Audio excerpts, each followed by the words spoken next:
Aerobic respiration, glycolysis हो गई तो पाइरूवेट बन गया। इस पाइरूवेट को यदि ऑक्सीजन बन गई तो उसका कंप्लीट क्या हो गया, ऑक्सीडेशन, और इसने क्या रिलीज किया, CO2, वाटर एंड एनर्जी। इसे हम क्या बोलते हैं, एरोबिक रेस्पिरेशन। यानी aerobic respiration occurs in the presence of oxygen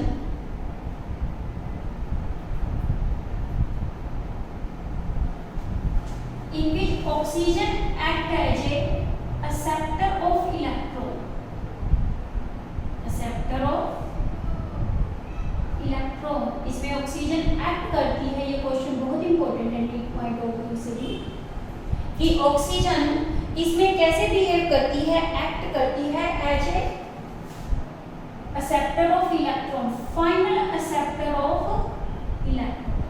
यानी aerobic respiration which occur in the presence of oxygen after glycolysis, क्योंकि glycolysis तो common step होता है दोनों के बीच में। In this complete breakdown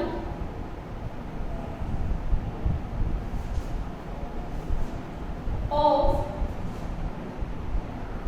food occur या respiratory substrate occur।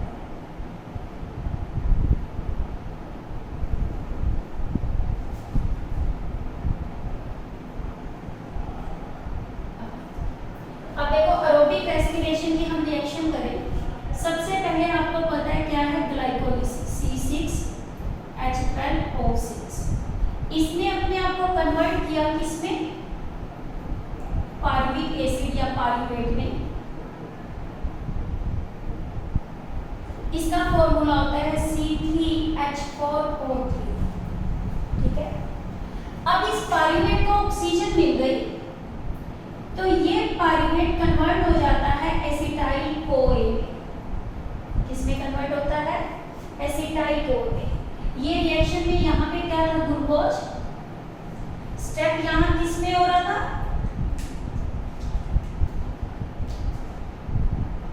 किसमें होता है, साइटोप्लाज्मा में। यानी पाइरूविक एसिड जो साइटोप्लाज्मा में बना है, अब ये किसमें चला गया, माइटोकॉन्ड्रिया में, ठीक है। माइटोकॉन्ड्रिया में जाने के बाद ये कन्वर्ट हो जाता है किसके अंदर, एसिटाइल कोए। ये एसिटाइल कोए फिर एंटर करता है किसमें, क्रेब्स साइकिल में। यानी कि ये एसिटाइल कोए एंटर कर रहा है किसमें, क्रेब्स साइकिल में, ठीक है। क्रेब्स साइकिल में आपकी रिएक्शन कहाँ होती है, माइटोकॉन्ड्रिया के मैट्रिक्स में। माइटोकॉन्ड्रिया के कहाँ हो रही है, मैट्रिक्स में। इसको डिस्कवर किसने किया था, हैंस क्रैब ने, साइंटिस्ट थे। इसी के बेस पे इसका नाम क्या रखा, क्रेब्स साइकिल। इस क्रेब्स साइकिल का काम है डीकार्बोक्सिलेशन करना। क्या करना, डीकार्बोक्सिलेशन। यानी ये डीकार्बोक्सिलेशन है तो रिमूवल किसका हो रहा है, CO2 का, ठीक है। फिर सेल जब क्रेब्स साइकिल में चली गई तो यहाँ आने के बाद इसमें क्या बनते हैं, NADH बनते हैं। साथ में ये रिमूव करेगा, साथ में यहाँ पे ये क्या बनाता है, NADH प्लस में H। फिर इसके बाद जो सेकंड स्टेप होता है क्रेब्स साइकिल के बाद, वो क्या होगी, electron transport chain and oxidative phosphorylation. Oxidative phosphorylation, इसमें तो क्या बनता है, वाटर, और इसके अंदर आपका क्या बनता है, ATP। ये सेल के किस, माइटोकॉन्ड्रिया के किस पार्ट में होता है, ऑक्सीसोम में। किसमें होता है, ऑक्सीसोम। और ये आपकी कहाँ होती है, इनर माइटोकॉन्ड्रियल मेम्ब्रेन। अब देखो, यानी एरोबिक रेस्पिरेशन की हम रिएक्शन लिखें, सिंपली C6H12O6 प्लस में 6 O2 give rise to 6 CO2 6 water plus में 6 आपके 38 ATP या 36 या 38 में भी हम 38 करते हैं, यानी कि ये ग्लूकोज था। ये वाला स्टेप क्या था? Krebs cycle. ये वाला क्या है? ETS। ये वाला स्टेप कौन सा है? Oxidative phosphorylation. ठीक है, हम डायग्राम ब्रीफली में ड्रॉ करेंगे। तो माइटोकॉन्ड्रिया का ब्रीफली डायग्राम आपका क्या होता है? This is the mitochondrial membrane outer. ये वाली माइटोकॉन्ड्रिया की कौन सी मेम्ब्रेन है? इनर मेम्ब्रेन है।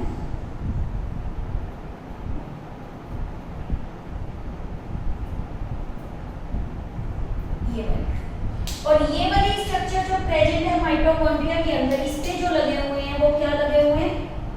ऑक्सीसोम्स।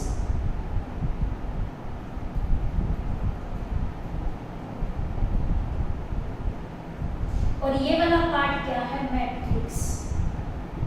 ये कौन सी मेम्ब्रेन है? Outer membrane. ये वाली कौन सी मेम्ब्रेन है? Inner membrane. ये इसका क्या है? ऑक्सीसोम्स, जिसे क्या बोलते हैं? F0 F1 particle. और ये वाला पार्ट कौन सा है? मैट्रिक्स। मैट्रिक्स को बताइए। अब इसमें कौन सा साइकिल हो रहा है? Krebs cycle. ऑक्सीसोम में क्या हो रहा है? Oxidative phosphorylation.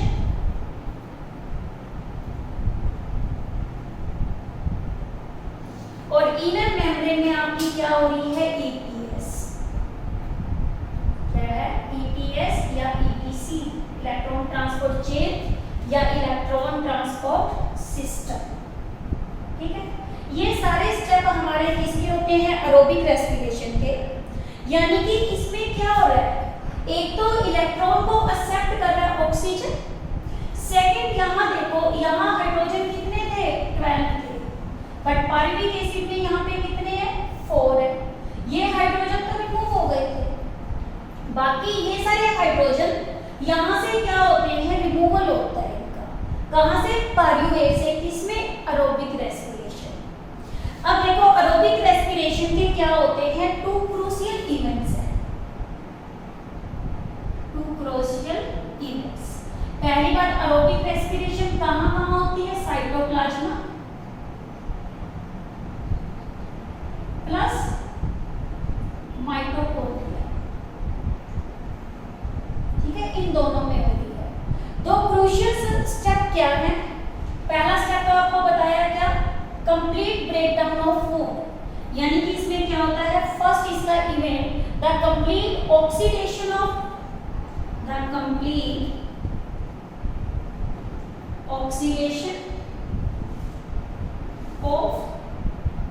Pyruvate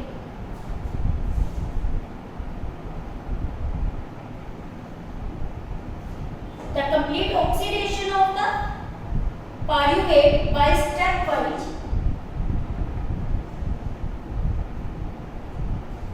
removal of all hydrogen atoms.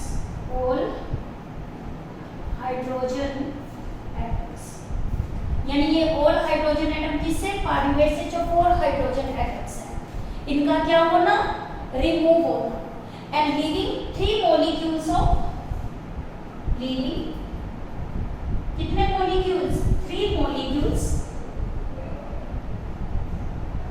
of CO2। क्यों? पायरुविक एसिड में 3 कार्बन है, तो कितनी कार्बन डाइऑक्साइड निकलेगी? 3 कार्बन डाइऑक्साइड मॉलिक्यूल्स यहाँ पे क्या होंगे? लिए। बट ये साइकिल कितनी बार रिपीट होगा? 2 बार। तो टोटल कितने हो जाएंगे? 6 हो जाएंगे, क्योंकि ये तो 1 मॉलिक्यूल है। यहाँ इसके मॉलिक्यूल्स कितने होते हैं? 2 होते हैं। ठीक है, अब देखो, जो फर्स्ट स्टेप होता है इसका, ये कहाँ हो रहा है? It take place in the matrix of mitochondria. ये स्टेप कहाँ होता है? Take place in matrix of mitochondria. और इस साइकिल को हम क्या नाम देते हैं? Krebs cycle. ओके, सेकंड इसका क्रूशियल इवेंट्स क्या है? Passing of the electrons passing of the electrons, second step,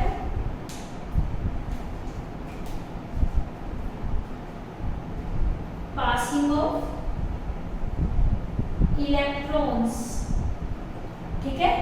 ये क्या है, removed as a part of, removed as a part of synthesis, ठीक है, remove as a part of synthesis, एक minute को, passing of the electrons is removed as a part of hydrogen,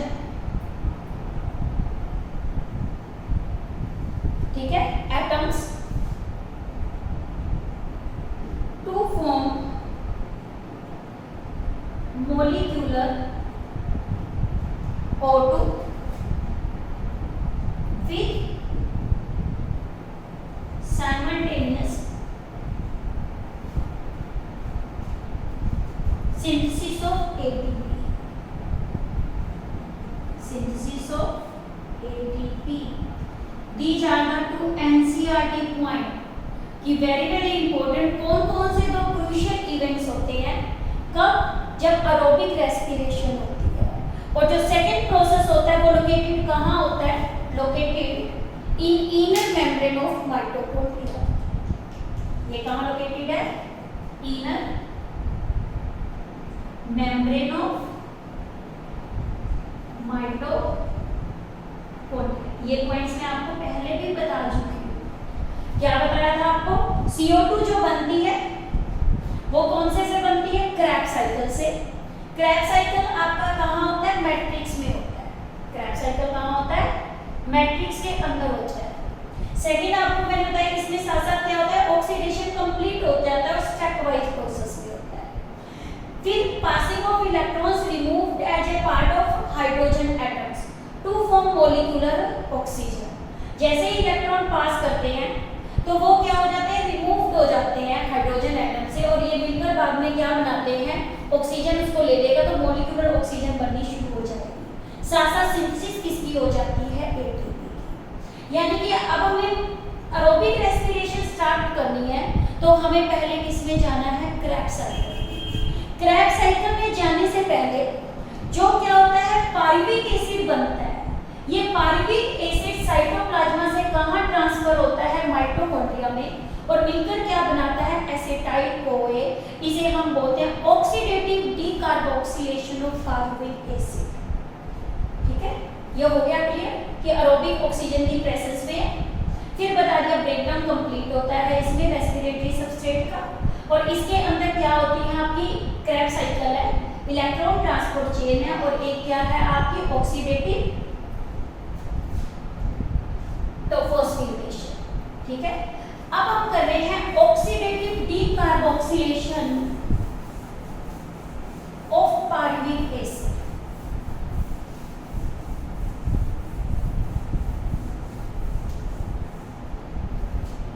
This point is very important, objective as well as subjective. Oxidative decarboxylation of pyruvic acid. देखो इसके अंदर decarboxylation है, साथ में word क्या है, ऑक्सीडेटिव है। तो ये ऑक्सीडेटिव है तो हाइड्रोजन का क्या होगा आपको पता, रिमूवल। तो इसमें पायरुविक एसिड में से क्या रिमूव हो रही है, कार्बन डाइऑक्साइड। और इसके अदर नेम्स भी है रिएक्शन के, जिसे हम क्या बोलते हैं, लिंक रिएक्शन। क्या बोलते हैं इसका दूसरा नाम, लिंक रिएक्शन। सेकेंड इसको एक और नाम दिया जाता है जिसे हम क्या बोलते हैं, गेटवे स्टेप। क्या बोलते हैं हम इसे, लिंक रिएक्शन भी बोलते हैं। किसके बीच में लिंक का काम करता है, between glycolysis and Krebs cycle. ठीक है, इसीलिए इसको हम क्या बोलते हैं, link reaction. Question is very important, what is the link reaction and where it occur. इसके अलावा देखो जो हमारा ये रिएक्शन है इसे गेटवे स्टेप ऑफ ग्लाइकोलिसिस भी बोलते हैं। क्या बोलते हैं, गेटवे स्टेप ऑफ ग्लाइकोलिसिस। देखो इस रिएक्शन के अंदर क्या है, सबसे पहले हमारे पास क्या होता है, पार्विक एसिड। क्या है, पार्विक एसिड। ये प्रोडक्ट किसका था, प्रोडक्ट ऑफ ग्लाइकोलिसिस। ये कहां बना था, साइटोप्लाज्म। ठीक है, और ये जो पाइरुवेट इसमें जो बना, जो ग्लाइकोलिसिस से बना और कहां बना, साइटोप्लाज्मा में या साइटोसोल में। अब ये मूव करके जाता है कहां, माइटोकॉन्ड्रिया की मैट्रिक्स में। ठीक है, तो इसके अंदर आपका क्या होगा, ये एंटर करता है किसमें, माइटोकॉन्ड्रिया मैट्रिक्स में। जब ये माइटोकॉन्ड्रिया मैट्रिक्स में एंटर करता है तो इसमें हम क्या ऐड करते हैं, एक कोएंजाइम ऐड करते हैं, कोए। साथ में इसमें हम डालते हैं क्या, hydrogen acceptor nicotine adenine dinucleotide. हो गया यहाँ तक कि जो इसके अंदर बना है आपका, ये अंडरगो जा रहा है ऑक्सीडेटिव डीकार्बोक्सिलेशन। किसकी प्रेजेंस में, कोए। कोए क्या है, कोएंजाइम। और ये कोएंजाइम कैसा होता है, सल्फर कंटेनिंग होता है। कैसा है ये कोएंजाइम, सल्फर कंटेनिंग। ठीक है, ये रिएक्शन एक एंजाइम की प्रेजेंस में होती है।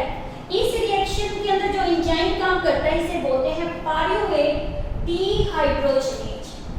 एंजाइम का क्या नाम है, पाइरुवेट डीहाइड्रोजिनेज। ये एंजाइम एक कॉम्प्लेक्स है। ये एंजाइम क्या है, कॉम्प्लेक्स। और इसका काम है क्या करना, बनाना। एक तो ये बनाता है एसिटाइल कोए। क्या बनाता है, एसिटाइल कोए। सेकंड ये क्या करता है, ये कोई से ऐड हो गया, साथ में ये क्या करता है, NaDH प्लस में H पॉजिटिव बनाएगा और CO2 को क्या करेगा, रिमूव करेगा। क्योंकि ये कितने कार्बन कंपाउंड है, 2, और ये कितने कार्बन कंपाउंड था, 3 कार्बन। और इसके कितने मॉलिक्यूल्स बनते थे, 2। तो ये रिएक्शन मल्टीप्लाई कितने से होती है, 2 बार मल्टीप्लाई होती है। ठीक है, अब देखो जब ये रिएक्शन में पाइरुवेट डीहाइड्रोजिनेज क्या कर रहा है, कॉम्प्लेक्स काम कर रहा है, तो इसमें NaDH H पॉजिटिव और CO2 बन गए। अब आता है कि जो पाइरुवेट डीहाइड्रोजिनेज कॉम्प्लेक्स है, तो इसे हम कॉम्प्लेक्स एंजाइम क्यों बोलते हैं। ये नीट में इंपॉर्टेंट क्वेश्चन है कि आपके कौन कौन से ऐसे पाइरुवेट डीहाइड्रोजिनेज है आपका, ये आपका एंजाइम, इसमें बहुत सारे कोएंजाइम्स की नीड है। It requires several coenzymes. Coenzymes वो होते हैं जो एंजाइम्स की एक्टिविटी को क्या करते हैं, इंक्रीज करते हैं। पहला इसके अंदर जो होता है एक एंजाइम कौन सा, डीकार्बोक्सिलेज। कौन सा आपको बताया, डीकार्बोक्सिलेज। सेकंड इसमें होता है लिपोइक एसिड। कौन सा बताया आपको, सेकंड इसमें काम करेगा लिपोइक एसिड। थर्ड इसमें क्या होता है, मैग्नीशियम आयन। फोर्थ इसमें होता है TPP, आपको पता है थायमिन।